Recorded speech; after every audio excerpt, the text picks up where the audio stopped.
Very good day to all of you. I'm Iffat with the channel English with Iffat Malik. I'm the non-native speaker of English. Non-native mean English is not my first language. I am working on the series of parts of speech. I told you that language is based on the words. Words are there of two types. One are called content and other are called structure. This is the series of structural words and we are working on it. In the previous video, I described it thoroughly that pronoun comes into category of parts of speech. So it has 8 subcategories that I told you. Let's have a quick recap. These 8 subcategories are: number 1, personal pronoun; number 2, reflexive pronoun; number 3, possessive pronoun; number 4, relative pronoun; number 5, interrogative pronoun; number 6, demonstrative pronoun; number 8, indefinite, and number 7 is indefinite, and number 8 is reciprocal. The first 4 were discussed thoroughly in the previous video. This is the turn of the next 4. Let's talk about them. Let's discuss them quickly. Okay, the 5th category is called interrogative. As the name suggests, it asks something. Interrogative means interrogation, means to ask question, and normally we use question words in front of the sentences. These words tell us about the function of it. What is their function? They are asking a question. They are interrogating something. So they are, mostly these words are who, whom, whose, which, what, kind of.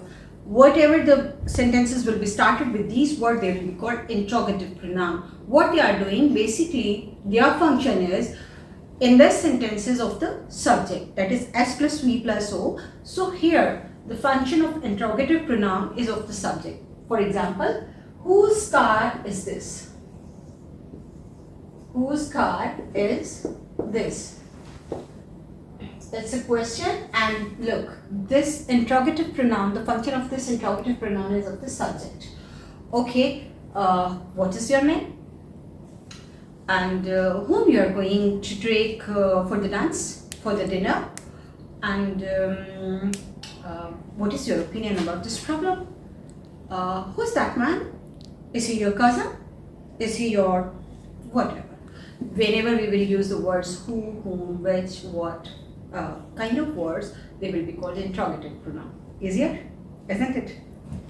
Okay, the categories make the things easy to understand actually. Now we will head towards 6th category, and that is indefinite pronoun.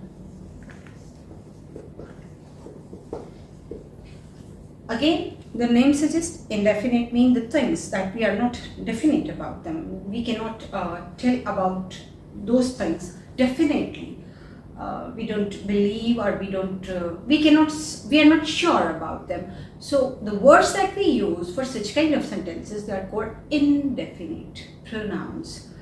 And those indefinite pronouns are, examples are anybody, / somebody, anyone, someone,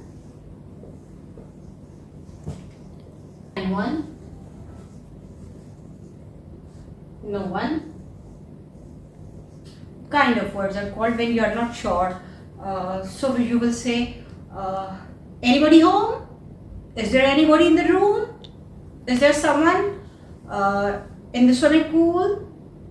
Whenever we use such kind of words, someone, anyone, anybody, whosoever, all these words tell you about that they are not definite pronouns, they are indefinite pronouns. Definite pronoun will always be personal pronoun, that is I, he, she, it, I, we, you, me, kind of words. Number 7 is demonstrative pronoun. Their name is demonstrative. Demonstrative means they will demonstrate something, they will point towards something. Such kind of words that will tell you about something or point towards or demonstrate anything, they will be called demonstrative pronoun. I told you in the previous video when I discussed determiner, I told you that all these structural words overlap from one category to another. They change their function according to their what is their function in the sentence, what they will be called, whether they will be called determiner, whether they will be called pronoun. Actually, it is according to their function. So what the demonstrative pronouns will be, they are normally the 4 words, and these are this, that, those, and these. This is my cat. Whose cat is this? This we are pointing toward. We are using the word to find out, to ask, to tell. Okay, this is a marker. This is a boat. Okay, I was talking about that event. I was talking about the event that was very bad. Okay, which event? That event has passed. Normally we use this and that for singular and those and these for plurals. And whenever we will use this if the event happened very near in time, we will use this, and if it is very far, we are talking about the history, we are talking about the yesterday events, we will use the word that and those. Okay, simple, demonstrative, this, that, these and those. Number 8 category is reciprocal.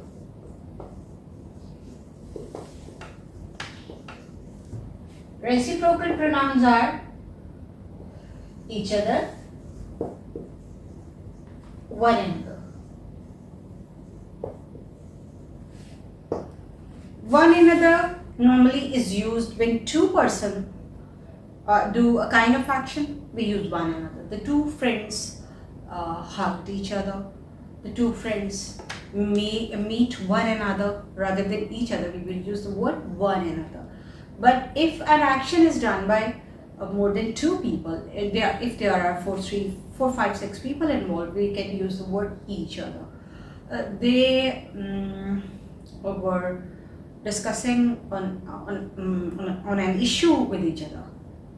Like all the people were involving in that discussion, that's why we use the word each other. Basically, these 2 words are called reciprocal. They are taking the shape. Actually, they are telling you that everyone, whether in a group, every member in a group or in a group of 2, they are doing some kind of action. That's why we use these reciprocal. They are teaching one another. Okay, so both are doing this thing. That's why this is called reciprocal pronoun. So pronouns fall in parts of speech. Pronoun has 8 subcategories. All these categories are discussed. It's very easy to know what they are, what is their function. Mostly we need all these functions in our written work. Hopefully this video is very helpful for you. Till the next video, very goodbye to all of you.